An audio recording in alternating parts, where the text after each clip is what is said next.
I made two really bold claims in my last episode. The first was that I believe the number one predictor after poverty of a population's health is trust in science. The second bold claim came down this way. This is a longevity channel, so I'll be struck by lightning if I don't mention how profoundly vaccinations affect longevity. I'm not aware that vaccines have anything to do with autism, but there is very convincing evidence that they significantly reduce our risk of Alzheimer's. We even have a couple of probable mechanisms, such as reducing inflammation caused by disease. I'll make an episode on vaccines and longevity, so subscribe if you want to see those fireworks. That episode was mostly about nutrition, but with the mention of vaccines, it generated about 1,500 comments in the first few days.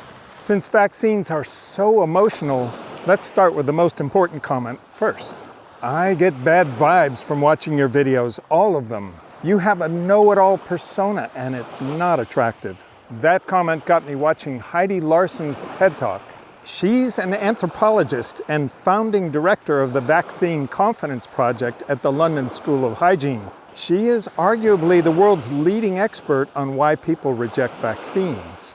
Big business makes vaccines, and neither institution, government or big business, are high in the trust ranks these days. And then there's scientists who discover and develop vaccines, and they're pretty elite and not accessible to the general public, at least the language they speak. Yeesh, I resemble that remark. People are asking all kinds of questions. They're asking, what's the wisdom of so many vaccines? What about all those ingredients and preservatives? These are not crazy people. They're not uneducated. They're actually worried mothers. But some of them have come to me and say, we feel ignored, we feel judged if we ask a question, and we even feel demonized that maybe we're part of some anti-vaccine group. Understanding the emotional reasons why people believe what they do is way above my pay grade. I have read a couple of books like Michael Sherman's and Daniel Kahneman's that claim we evolved to be emotional pattern matchers, not statisticians. If a parent's child gets diagnosed with autism not long after receiving vaccines, the thing we're evolved to do is believe the vaccines caused the autism. I'm here with Jenny McCarthy, who's become one of the most vocal advocates for parents of children with autism. Famously, when Oprah read a statement from the CDC saying they didn't have evidence of a link between vaccines and autism, Jenny replied, "My science is Evan, and he's at home. That's my science." Evan is Jenny's son, who was diagnosed with autism. There is a landmark paper on the backfire effect showing that presenting facts to the contrary often has the opposite effect of what scientists thought the data would do. It doesn't lessen their belief, it hardens it. That seems to be what happened with Jenny. Scientists were unprepared for this tsunami of doubt and questions and distrust. But my comfort zone is with the data. Let's see if I can explain it and do more good than harm, because I also got comments like this. I would love a video about vaccines and longevity. I've got a few family members who've been sucked into the anti-vaccination social media machine and now think vaccines are bad, and I don't even know how to talk to them when the subject comes up. There are at least 6 different groups with different beliefs about vaccines, and at least 3 are among the very best of us. But they all find it incredibly hard to understand each other because they come at this from very different perspectives. They remind me of this famous parable. 6 blindfolded men touch an elephant. Each one touches a different part of the elephant and comes to a conclusion. This must be a tree. This is a rope. It's obviously a stick. You're both wrong. It's a snake. You're all idiots. It's obviously a wall. Except we are not blind. But the elephant in the room, vaccines are mysterious and scary. But I may be able to give some insight on what makes each group tick. I'll do that later in the episode. And that brings up the next important comment. Exalted Fox said, I love the channel, but sometimes your own bias gets you. Science, in quotes, is a loaded term, and you should be very cautious about the vaccine debate.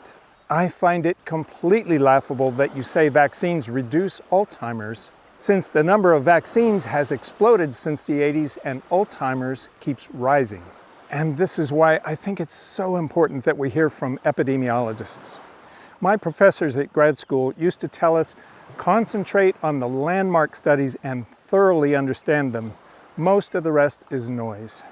We are all so very lucky to live in an age with recent landmark studies like this one.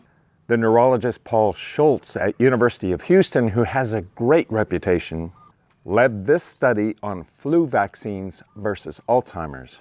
Heidi Larson just told us in her TED Talk that scientists use elite language the public can't relate to. So I'll try to explain this study with a fascinating story I think almost everyone can relate to.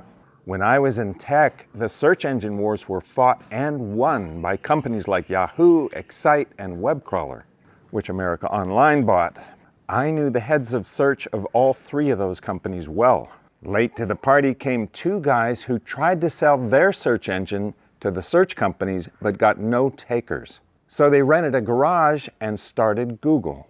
They had the idea that the most popular internet pages had the most links to them, and you could tell a lot about the character of those pages by who linked to them. They got that idea from reading scientific papers because that's exactly how it works with scientific papers and the references at the bottom. But unlike search engines of the day, they hired scientists that were basically epidemiologists by a different name. And they figured out signals that could give them a clue about whether searchers liked the results of their search. For example, when they clicked on a link, how long did they stay? They called that dwell time. The more data they collected about signals like that, and on more people, the better they could predict what you were looking for. And using that science, they crushed every other company. Epidemiology is just like that. You may be thinking, but wait, don't old people prefer different search results than young people? People in the UK may prefer different results than someone in New York. You can imagine how that applies to so many things like religion, politics, occupation, and education.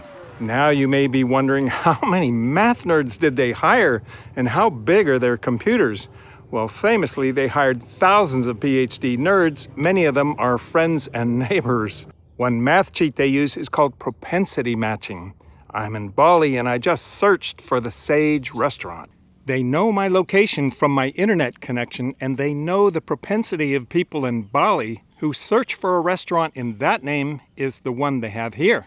And now you know everything you need to know to understand this study from the University of Texas. The team included 12 researchers, 3 of them big data math nerds, and 1 an epidemiologist. They tapped into an incredibly detailed independent database and picked out almost 1 million senior adults who do not get flu vaccines, and they were able to propensity match them with people who do.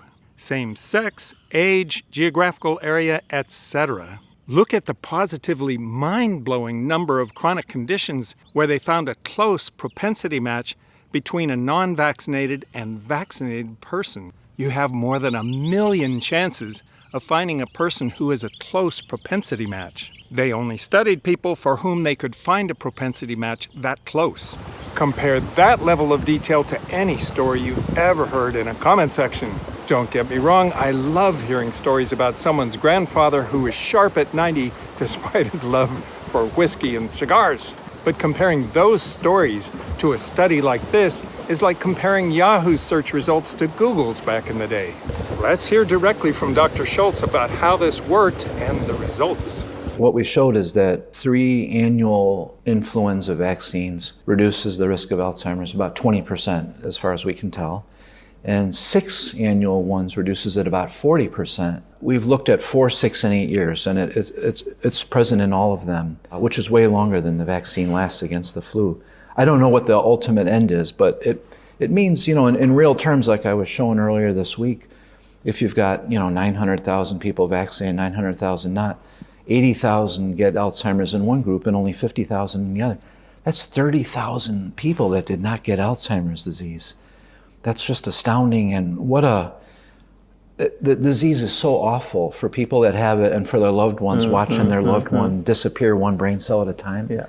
That 30,000 fewer people walking around just from the one cohort we were looking at. What an impact on people's lives there. Later in this episode, you'll meet one of the data scientists who made this study possible. She's wonderful, and I don't think Dr. Schultz would ever be able to have confidence in numbers like that without data science people like her.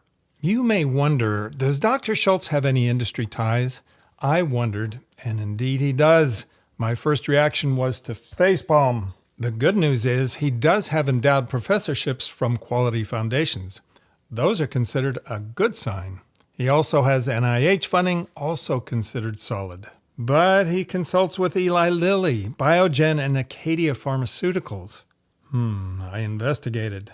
But it's kind of an amazing plot twist. Those companies don't sell flu vaccines, but they do sell very expensive Alzheimer's drugs.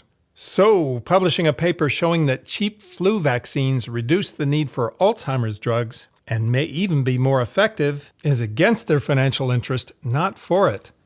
I take back my facepalm.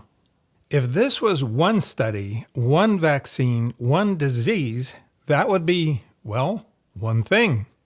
But Paul's team have completed studies on the Tdap vaccine, which stands for tetanus, diphtheria, and pertussis, and on pneumonia and shingles. They all produce similar results.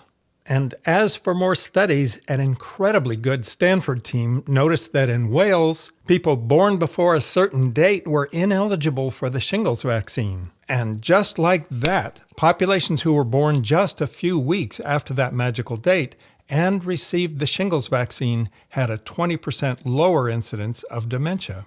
Since a population born in the same area just a few weeks apart are similar in every way, it isolated the effects of just the vaccine. The studies are coming fast and furious now. Just last week, Dr. Robert Nguyen at UC Riverside made a presentation at the American College of Cardiology. His team used a patient record database called Trinetics, and you're probably in it.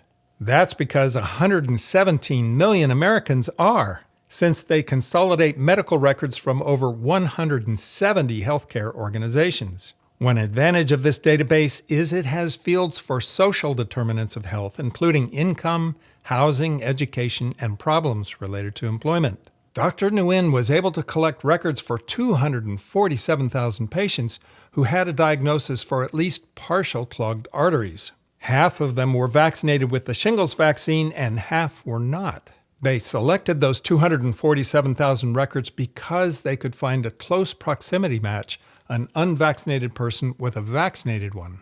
And the results were shocking. In just the first year after receiving the vaccine, they saw a 46% reduction in heart attacks and strokes and 66% reduction in all-cause mortality. There is no medication that can provide numbers like that, and the hits keep coming. Also last week, our friends from University of Texas at Houston used a different database to track people over 65 who got the higher dose version of the flu vaccine. And people who got that dose got a 54% reduction in Alzheimer's incidence over the next 3 years. That's insane. But wait, I used the term longevity in the beginning of the episode, not just reduction in Alzheimer's and heart disease. 2 months ago, 2 researchers from USC's respected School of Gerontology published a paper about that. They tapped into medical records of 4,000 retired seniors over 70. What's unique is they had frozen blood samples so they could test 7 different markers of aging from the blood tests, like inflammatory markers and biologic age. Here is one of the researchers, Eileen Crimmins, talking about that. We have been collecting data on humans now for more than 30, 40 years.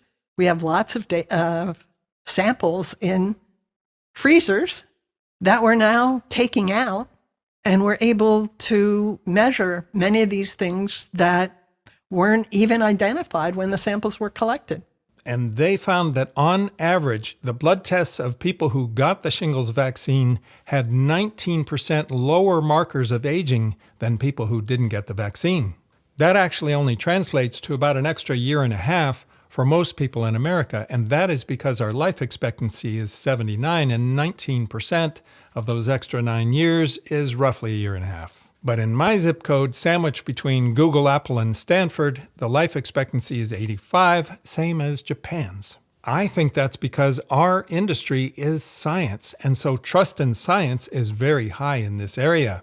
For example, our COVID booster rate is about 2.5 times the national average. So 19% slower aging for people in my area translates to almost 3 years of extra life. I'll take it because I have so many risk factors.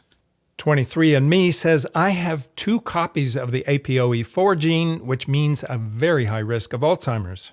I had a concussion so bad, the blow fractured my skull and I had to be life-flighted to Stanford in a helicopter. More risk of dementia, but 3 added years of seeing your grandkids grow up for the price of a shingles vaccine? I'll take that.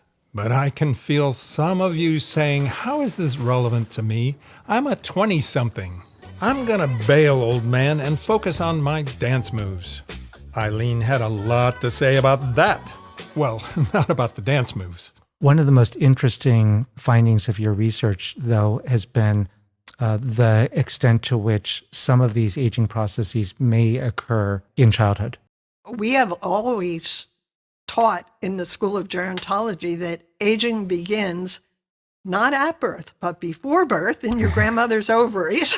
Things that happen extremely early in life and maybe even to the generation before can actually have long-term effects for you. I'm an example. I had rheumatic fever as a child, which permanently damaged my heart. It's more easily preventable now than it was back then. I'm not getting encouraging signals from my doctors about what this means for my future. When I first came to USC, I said that I was interested in mortality change in this amazing increase in life expectancy among older people. I worked with a biologist here, Caleb Finch. He and I looked at a lot of data from a lot of countries, and what we really decided was that a lot of what the current decline in mortality among old people was resulting from was from their early life changes when they were children. That what happened over time is that these cohorts gradually had less and less exposure to infectious disease, and their bodies essentially grew stronger and better, and also probably their brains and minds, and as they got to old age, they were better equipped for the then aging process, so they had stronger bodies. You may wonder who figured out that vaccines could be good at preventing diseases that they weren't designed to prevent. Interestingly, it came from 2 Dutch angels working with children in Africa. I'm a medical doctor and a researcher, and for the past 25 years I've been working in the small West African country Guinea-Bissau. In Guinea-Bissau, we have a field station where we follow 200,000 people with regular home visits, and we register all deliveries, all vaccinations, all hospitalizations, health center visits, all child deaths. And with this information, we started doing what nobody else had done before us. We evaluated the effect of vaccines on overall health. This may come as a surprise, but normally vaccines are not assessed for their effects on overall health. Data mining for the win. She is both a medical doctor and a PhD epidemiologist.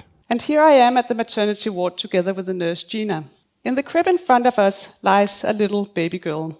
She was born the previous evening. I know for you to relate to her, it would be better if I could tell you her name. But she hasn't got a name yet.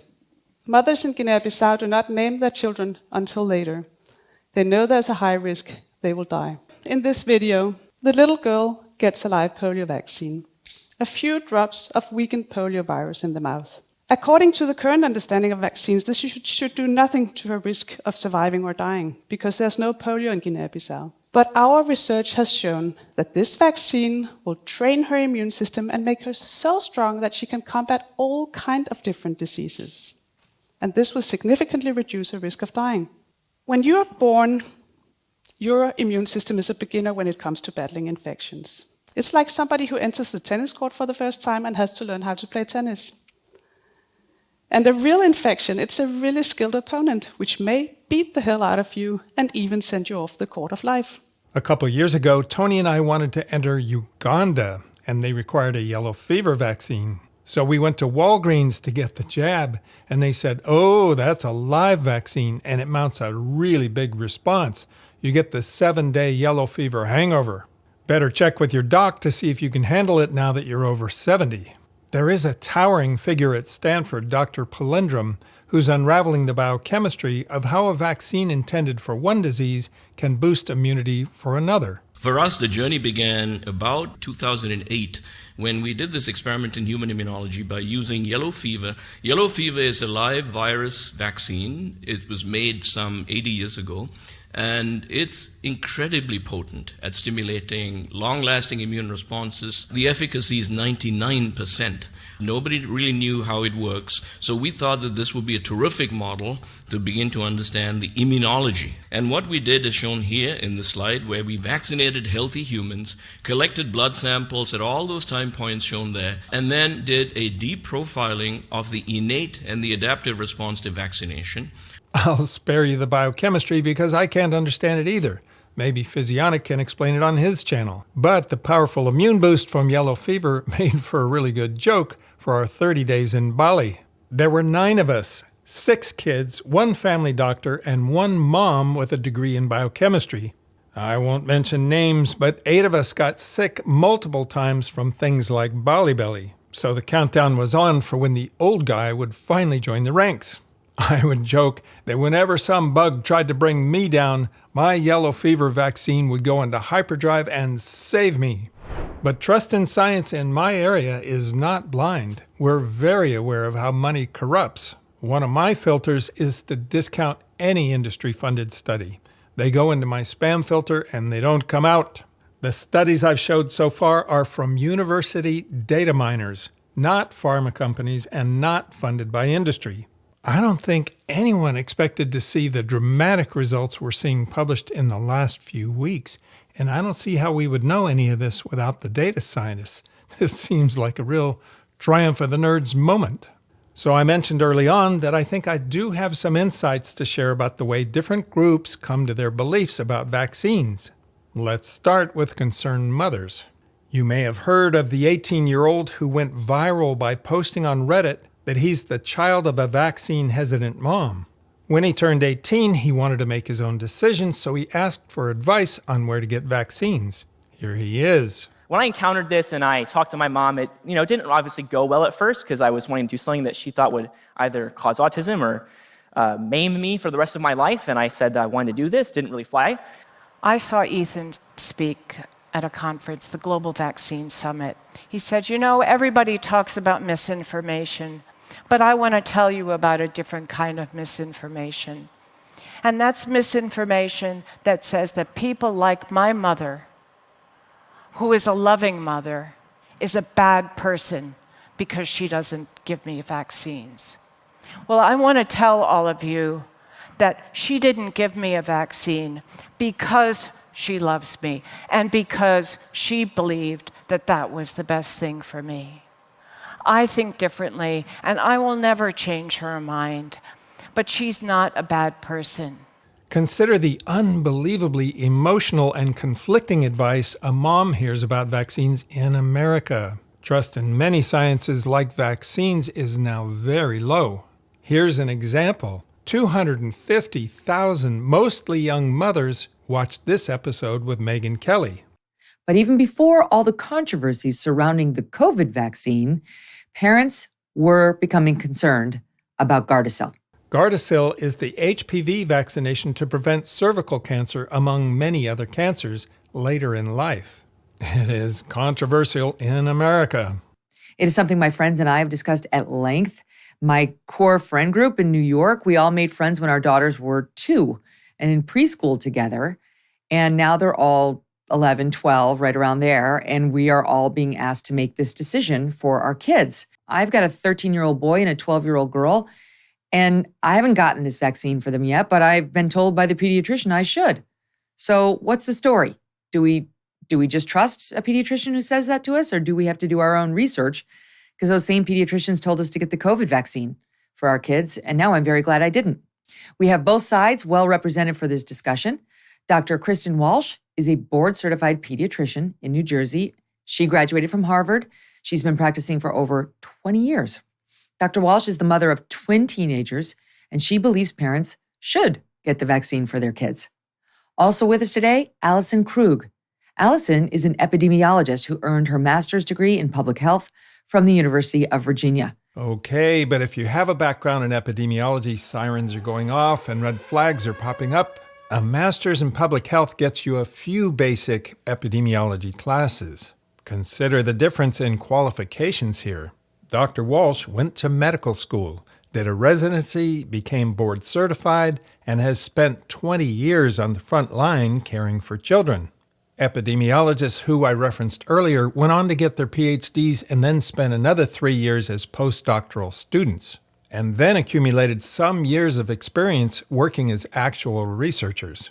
And the word epidemiology is very broad, like surgeon. What kind of surgeon? An eye surgeon is very different from a kidney surgeon. You would never ask your eye surgeon to perform a kidney transplant. But very few people watching this show would know any of this because we get so little exposure to epidemiologists. We interface with doctors all the time and understand what they do.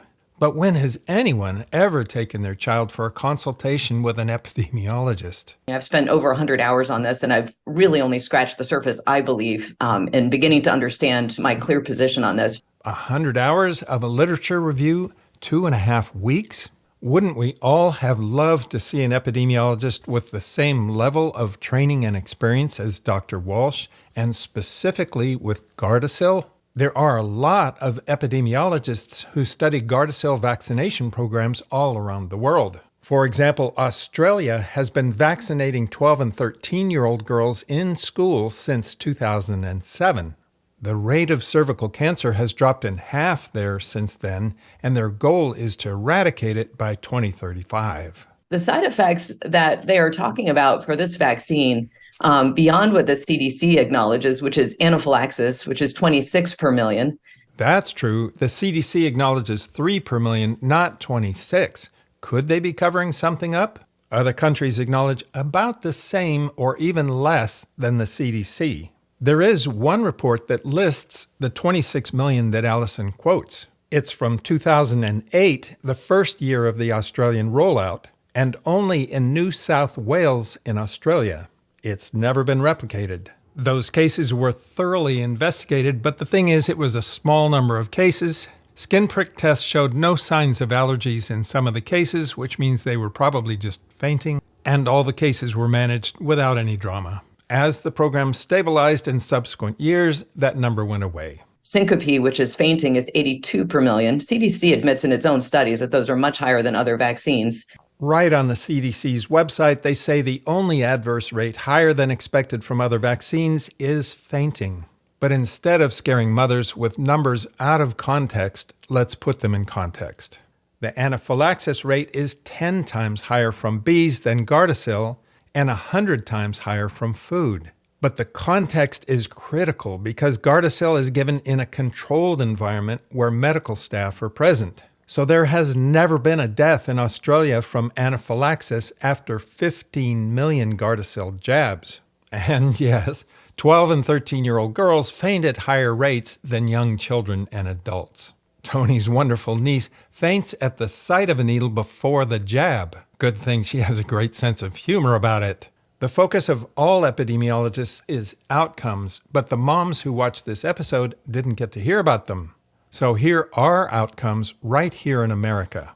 Massachusetts has achieved 80% Gardasil vaccination rate, whereas Mississippi is at half that. But Mississippi has 3 times the cervical cancer rate, and life expectancy is 7 years longer in Massachusetts. That's the kind of outcome data every epidemiologist involved with Gardasil would know. This vaccine also benefits boys because they suffer cancers from HPV too. Imagine you're a mom watching this for 90 minutes, wanting to do the right thing for your kids, and having the episode end this way. 30 seconds closing argument on your positions. I have long experience giving this vaccine. I've really reviewed all the safety data. And I still think in terms of risks and benefits, it is a home run. I gave it to my 2 boys. Now I think possibly I could justify 1 dose. So I wouldn't say I'm all the way on the other side of the continuum, but I am much more circumspect. My co-author in the Epoch Times, Dr. Yuhong Dong, feels very strongly, she's an MD PhD, she feels very strongly that it's a hard no. On any doses? Any doses, yeah. Okay. That is the first time Yuhong Dong's name was mentioned in the episode, and I'm not sure anyone would recognize that name. But if they did, they'd discover her articles are about a string of horrifying and what she calls undeniable outcomes after receiving the Gardasil vaccine. Paralysis and even death. Every epidemiologist would know those horrifying deaths occur at the same rate as children who get the vaccine as those who don't. But very few moms would know that because the only way you would know is through data science, and very few people have a background in that. I can't recall ever seeing a data scientist like you'll meet in a few minutes on a show like Megyn's. And doctors are not data scientists, so even many of them don't know. I think it's so important to understand how most parents react when a tragedy befalls their child because we have evolved to react this way. It's in our genes. Maybe the most famous virologist in the world is Paul Offit, and his wife is a pediatrician. I asked him about this. So my wife came in on a weekend and was helping the nurse give vaccines. A 4-month-old was sitting on her mother's lap.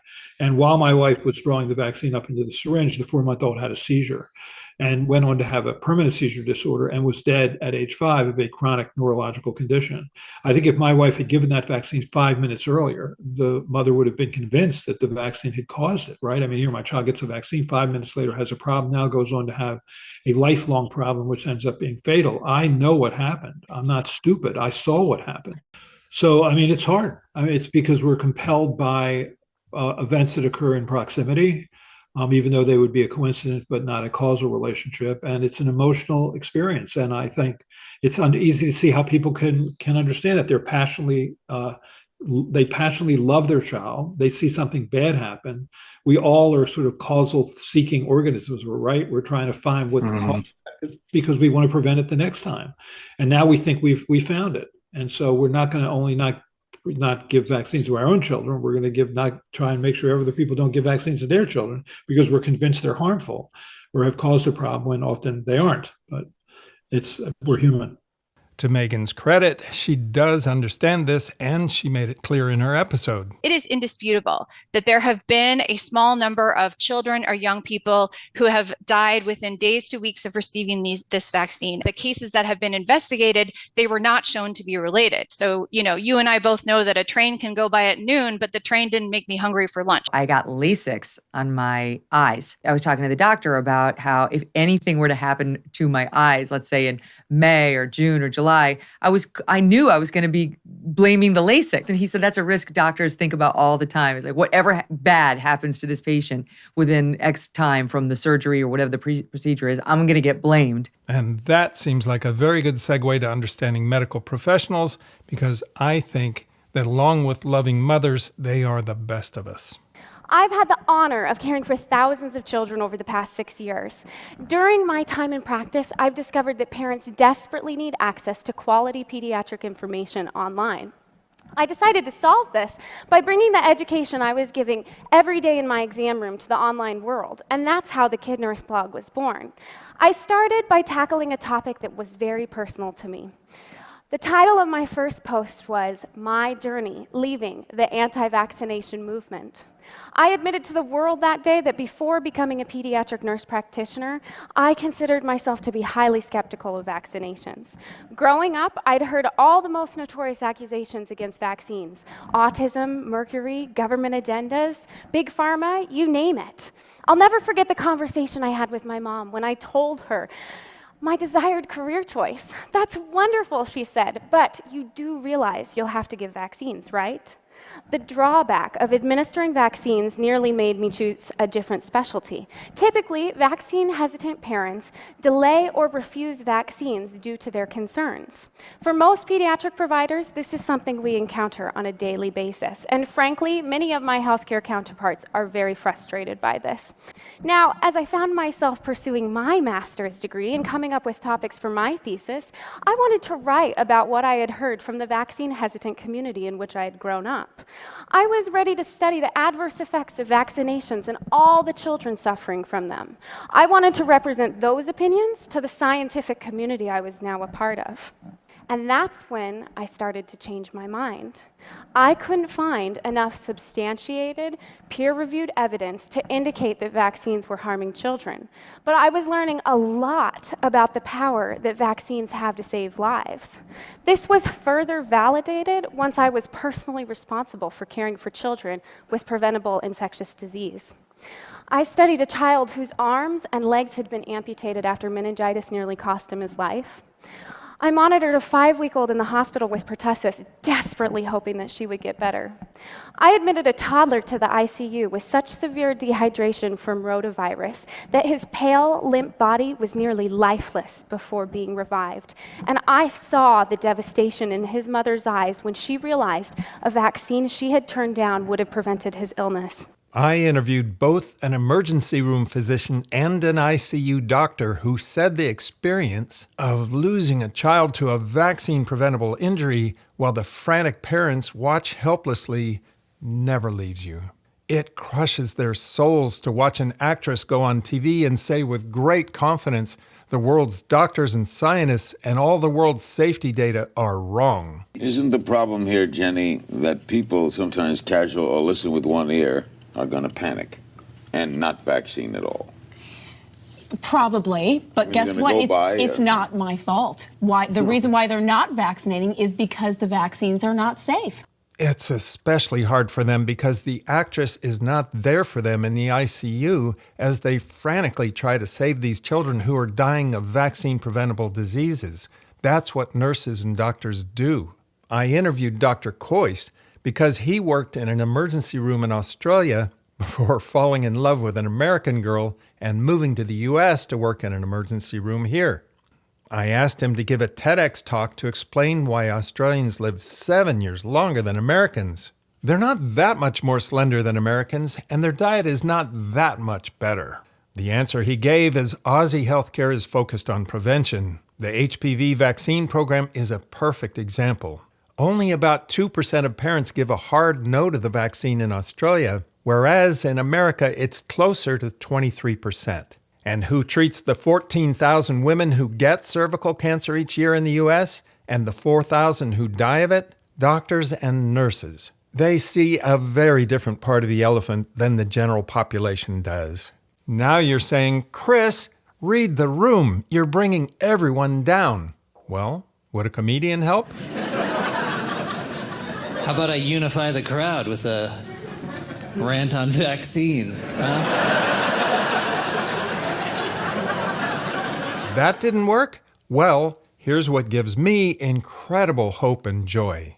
There are new sheriffs in town, young data scientists, and they are completely transforming our understanding of vaccines. Let's meet one. Well, great to meet you. The first study I tuned into was the 2022 study on Alzheimer's versus the flu vaccine. How did that team come together? So, we are a team of neurologists, epidemiologists, and data scientists, which naturally don't hang out together. We are trained to think in a completely different way. We literally speak different languages. When we talk about the same thing, we literally use different expressions. Neurologists understand disease well, but they are not working with millions of records. But data scientists can build a model with millions of records, but we don't know the disease. We don't know that context. The original team was 9 members, and 4 of you were data geeks and nerds. Yes. 1 epidemiologist and 3 bioinformatics people. What does bioinformatics mean? Epidemiology is about cause and effect in populations. Epidemiologists start with certain hypotheses and test that hypothesis using statistics. In biomedical informatics, what we do is that use machine learning model first and let the data speak first. and then identify certain patterns that we even didn't think about, and then drill down to that patterns. And whose idea was it to do this study? Was that Paul's? That's really good questions. Actually, I would say we started from data. You could say like AI's idea if you like define AI as a machine learning model trained with like large amount of data. And flu vaccine constantly showed up as being linked to reducing the Alzheimer's disease onset. So that's how we started flu vaccine as a hypothesis, and we go to the epidemiologists, and then we test that flu vaccine hypothesis. So yeah, it's AI's idea. AI's idea, that's fascinating. But then you decided to do other vaccines. Right, yeah, we started with flu vaccine, and we found that the flu vaccine actually have like statistically significant effect on reducing the Alzheimer's disease onsets. And so we actually extend that to other hypotheses, like similar other adulthood vaccine, like Tdap and pneumococcal virus. And we found that the vaccine's preventive effect on Alzheimer's disease was constantly showed up in other vaccines as well. Typically, when we see that kind of like big effect, our first reaction is not excitement. We think like, what are we missing? What's going wrong? So we thought about some hidden confounder, like differences in lifestyle or diet or exercise that might play a role in vaccines' effect on Alzheimer's disease. Can you describe propensity matching, Sure what thing. it is and how you did it? We turn to very large data like insurance claim data. The thing is, people don't get vaccine randomly. There are some factors affecting like vaccinations. So we want to make apple-to-apple comparisons. We want to make sure the vaccinated and the unvaccinated share a very similar health conditions, so that it's comparable. It's a fair comparisons. So propensity score matching comes in there. This is just to mimic randomized clinical trial. We identify certain patients that are similar to each other, except that they getting vaccines or they are not getting vaccine, so that we can compare the two groups more in a fair way. I couldn't believe how close of a propensity match you could find between the, when it came to chronic diseases, they just lined right up. Did you expect to see alignment that close? Actually, yes. With this data set, with this large amount of patients, it's not that difficult to find very similar patients.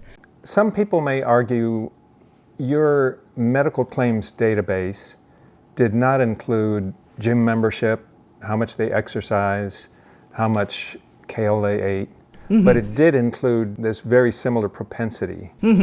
What do you say to critics who say healthy user bias was still a problem? Yeah, that's a really good question, and that's one thing we really want to avoid. So what we did is that to avoid this lifestyle variation among the cohort, we did a follow-up study. Instead of comparing vaccinated and unvaccinated, which was very different group, we compared high-dose flu vaccine and standard dose flu vaccine among the people who are all vaccinated. So the variation in lifestyle, variation in social determinant of health are much less than when we're comparing the vaccinated and unvaccinated. So in that way, we can reduce healthy vaccine effects a little bit. And the study results show that higher dose vaccine reduce the Alzheimer's disease risk more than the standard dose vaccine. So this is not just because of the healthy vaccine effect. It might be some immune work, immune biology. I think we lost Chris, but I'll move forward.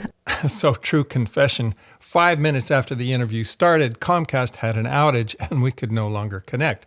That's why I set up that camera to the side of me. So when you see me staring at the screen, that's a blank screen. And she had to stare at a blank camera on her end, and I had to phone her so I could ask my questions. I felt bad because I had her drive to that studio, so here are my awkward attempts at trying to lighten the mood. The popular notion that Asians are really good at math, you seem to be reinforcing that with your team. Yes. Yeah, what a coincidence that everyone's Asian, like Chinese, 3 Chinese and 1 Korean, so we all Asians. In America, we're terrified of vaccine side effects. So people are trying to weigh off, do I risk the side effects to get the benefit or not? And did you see anything about vaccine side effects in your data? When we do the study, when we work with large-scale data with a rigorous statistical method, we don't see that kind of correlations. The researchers has identified that vaccine doesn't cause autism, vaccine doesn't cause epilepsy. We don't need to worry about that kind of terrifying side effect stories. What do you say to the person who says, I went to the pediatrician, I got a vaccine, and then just a few months later, my child was diagnosed with autism? Yeah, that's really sad, and that's really frightening.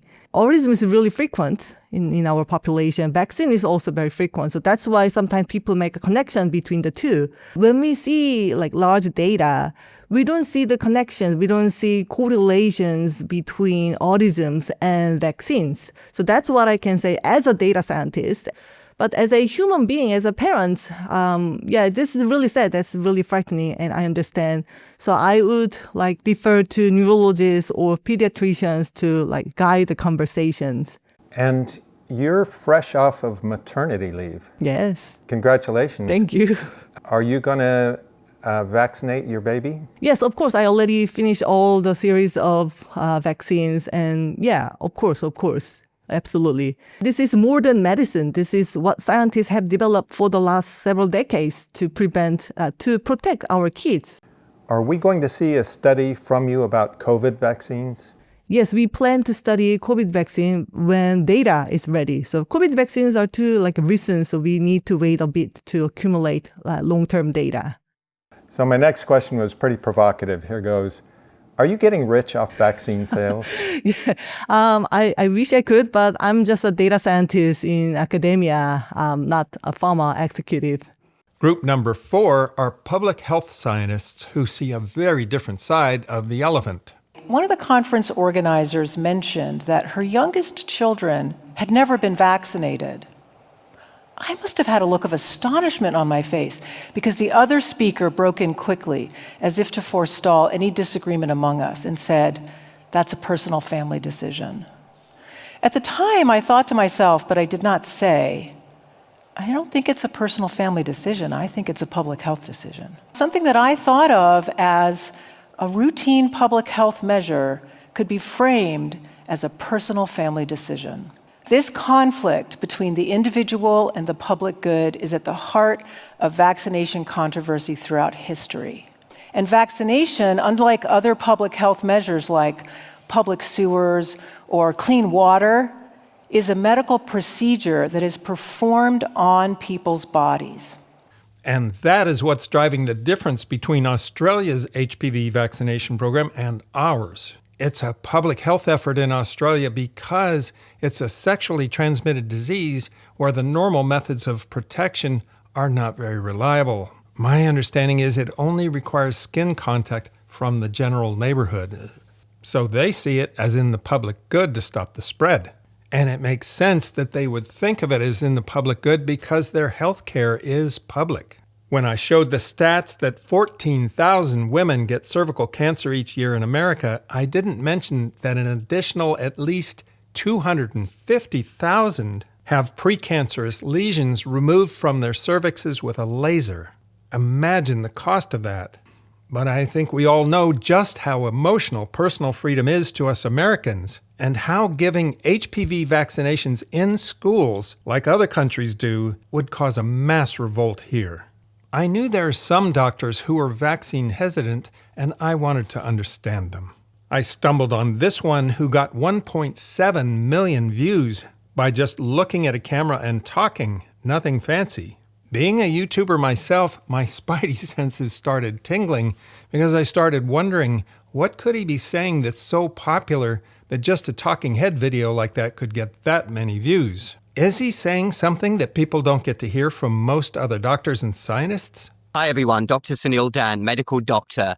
I want to share with you in this video what happened when I decided not to take the flu shot. I'm not convinced with the evidence behind its efficacy because I actually read science and I look at data. Honestly, people can believe me or not, but I'm telling you the truth, hand on heart, means something to me. I did not even get a minor upper respiratory tract infection. I would say I definitely consumed more turmeric this time because as well as through food, I was also getting it through supplementation and individual decisions about whether to take a certain therapeutic or a shot. That is something that everybody has to decide on their own. Okay, he's giving candy to the algorithm, all right. He's saying, I'm a doctor. I read science, even though I'm not going to tell you what science I'm reading. I didn't take the vaccine, but I did take supplements like I sell in my store, and I didn't get sick this year. I won't mention that 50,000 people did die of the flu last year, most of them unvaccinated, 270 of them children. But it's a personal choice, so you don't need to feel bad about the 50,000 vulnerable people who did die because they got the flu from somebody.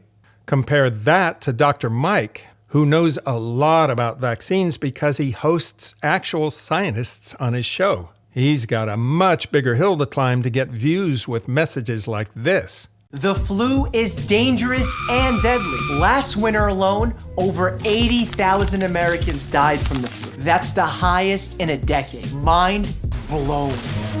Number 3, by you getting the flu shot, you're supporting herd immunity, essentially limiting the spread of the virus. The people who are most susceptible to the flu, the young, the old, those with weakened immune systems, they need you to get your flu shot to help protect them. By you getting a flu shot, you could be saving a life. How do we understand the 5th group, the truly misinformed? We're all partly misinformed and all struggling to understand what we are wrong about. Maybe I can give insight on 2 things that bother me. The first reminds me of when I was on a team trying to invent the smartphone. The most daunting challenge was how to get a message from one phone to another in a crowded place. With dead zones and signals bouncing off different surfaces, we had to let the user know the message was either received or it failed to send. The nightmare scenario is not knowing if it just disappeared into the ether because then users would lose confidence that our phones even worked. That nightmare scenario is the tragedy of vaccines. You don't get a confirmation from the vaccine after your favorite uncle, the one who doesn't even know he's a carrier of Hep B, kisses your newborn son and leaves saliva on his cheek.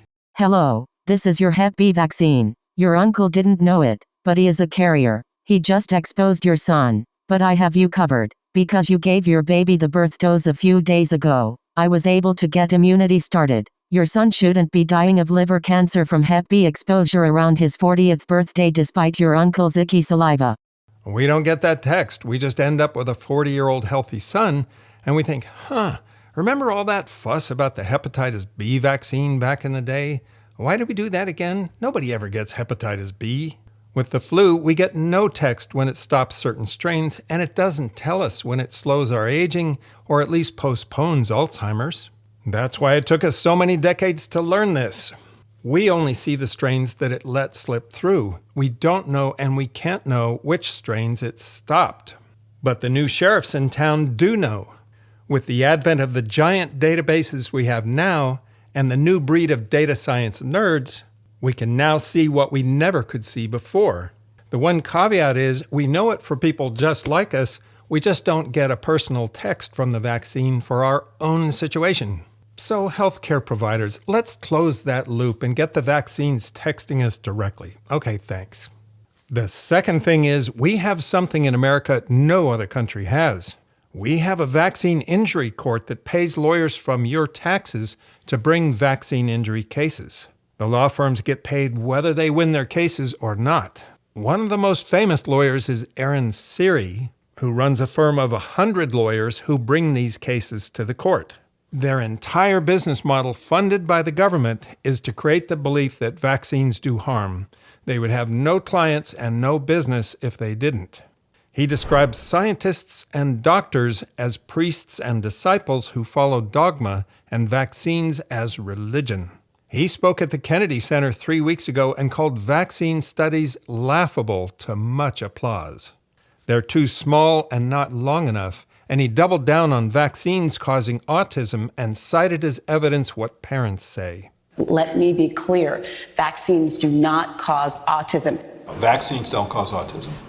Okay, so vaccines don't cause autism. And despite telling parents vaccines don't cause autism, when surveyed, 40 to 70% of parents with a child who's autistic still point to vaccines as the cause of their child's autism. Well, yeah, if you've got a huge platform and you've told parents for decades that vaccines cause autism, that's what they're going to say in surveys.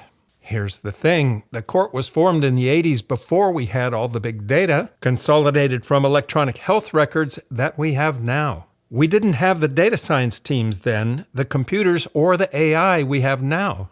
We didn't have the evidence we do now that vaccines reduce the risk of Alzheimer's and heart disease and slow aging. We didn't have safety data from billions of people like we do now. Aaron doesn't have a background in science, but he is exceptionally skilled at using personal injury law techniques, like undermining the witness and using the lizard strategy, as lawyers call it, to generate fear. Here's how you undermine a good scientist in a deposition. Ask if they can prove that vaccines do not cause autism. A good scientist will answer no. Science cannot prove a negative. If you ask a good scientist, can you prove the sun will rise in the east tomorrow? They will say science cannot prove that. And then you show the court all the times the scientists said vaccines are safe and effective. And then you use courtroom theatrics to say this proves that scientist is a liar. Then you direct the witness to some of the early trials that were intended to show that vaccines are safe. You give your view that those trials were too small and not long enough to prove safety. He's right. It's a mathematical fact that a trial of 40,000 people cannot detect a 3 in a million side effect like anaphylaxis. And this is why he directs the court and his clients to old and small safety trials. He has to keep their attention away from the modern data science we have now. The special masters in the court that judge the cases the lawyers bring are themselves lawyers, not scientists, and they have no background in big data. But every time the court awards damages to a family, lawyers use that as evidence of vaccine harm in their marketing. I have a question for you, Aaron, if you're listening. Since you're critical of the size of vaccine safety trials, does that mean you're willing to help recruit participants for the public good? You have a big platform, and I'm happy to film your plea for more participants willing to try experimental vaccines on themselves. Or do you think the lines you already use will inspire more people to volunteer? Anybody should be able to still get a vaccine. It's America, it's freedom. You should be able to take risks you want. Can you blame the millions of good people in America who are afraid of vaccines? And that brings me to the final group, anti-vaccine advocates. Having worked in other fields, my spidey senses were tingling because in every field there are people willing to deny science for money. In climate science, it's Bjorn Lomborg. In nutrition, it's Nina Teicholz. Consider how much anti-vaccination crusaders make. RFK's annual salary just from his nonprofit, Children's Health Defense, was $836,000 in 2022. According to major speakers bureaus, Jenny McCarthy was getting $50 to $100K per speaking appearance. Andrew Wakefield made his money by moving to America, pulling down speaker and consulting fees to buy an estate in Austin. Of the 6 groups who see different parts of the elephant, I think this group is the easiest to understand. It's a path to fame and fortune. You can't get rich and famous by being a public health worker or a pediatric nurse encouraging vaccinations, nor by being a data scientist publishing papers on vaccines and Alzheimer's. I think the biggest tell is that when new and compelling data keeps pouring in, they don't change their position. How can you stick to a talking point for more than a decade that vaccines cause autism, or some ingredient in the vaccine that you get in a bigger quantity in food is toxic? Every data scientist in the world can tell you there is no signal for that. But there is one reason those stories are compelling. They strike fear in the hearts of parents. They're key to getting traction, to getting new clients for your law firm or whatever. I've been obsessed for years about how the U.S. could have the lowest life expectancy of any wealthy country and the highest healthcare costs. Well, data science reveals one very damning reason: fear of vaccines. Just look at how many lives we lost during the pandemic compared to north of the border. Look at how many lives we're still losing each year, predominantly in people who don't get the booster. But here's the amazing, fantastic news we can all celebrate by dancing and jumping rope. We now know, thanks to data nerds, how miraculous vaccines are for preventing Alzheimer's, heart disease, and for slowing aging. We should celebrate this by dancing in the streets. For people who want good information about vaccines, I recommend Dr. Mike's YouTube channel and the scientists behind the fantastic and popular Substack, Your Local Epidemiologist. I've been meaning to interview Matt Willis, one of the authors there. You may be wondering about my conflicts of interest. I did sound like a shill for pharma in this episode. The answer is, this is my humble attempt to contribute to the public good in my retirement. I turn off all the ads YouTube will allow me to turn off, and I don't accept sponsors. I don't remember ever speaking to anyone who works for pharma. I pay to do this.